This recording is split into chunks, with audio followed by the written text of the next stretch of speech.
Gas वाटापासून घेतला. मला ह्याच्यावरती टोमॅटोची चटणी करायची आहे.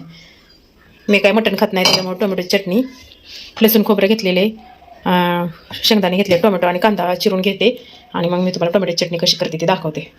कांदा चिरून घेतलेला आहे. 2-3 कांदे चिरून घ्यायचे आहेत आणि गडबड होती त्याच्यामुळं कांदा मी मोठाच चिरलेला आहे. बारीक कांदा चिरून घ्यायचा आणि कढई गरम करून त्याच्यात नुसता तेल न टाकता आधीच कांदा थोडासा लालसर भाजून घ्यायचा आहे. त्याच्यानंतर आपल्याला तेल टाकायचं आहे. तेल टाकल्यानंतर त्याच्यात लसूण खोबऱ्याची फोडणी टाकायची आहे. फोडणी पण परतून चांगली घ्यायची आहे. त्याच्यानंतर आपल्याला त्याच्यात टोमॅटो टाकायचे आहेत. टोमॅटो चांगले स्वच्छ धुवून घेतलेला आहे आणि त्याच्यानंतर मग मी टाकलेला आहे आणि टोमॅटो चांगलं परतून घ्यायचं आहे.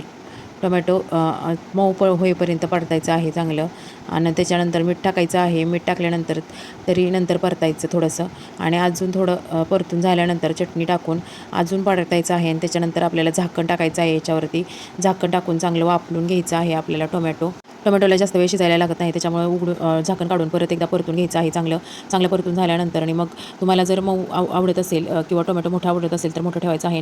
नसेल मोठं तर थोडंसं पाण्याचा शितोडा देऊन अजून थोडं शिजवायचं आहे. मला असंच आवडतं.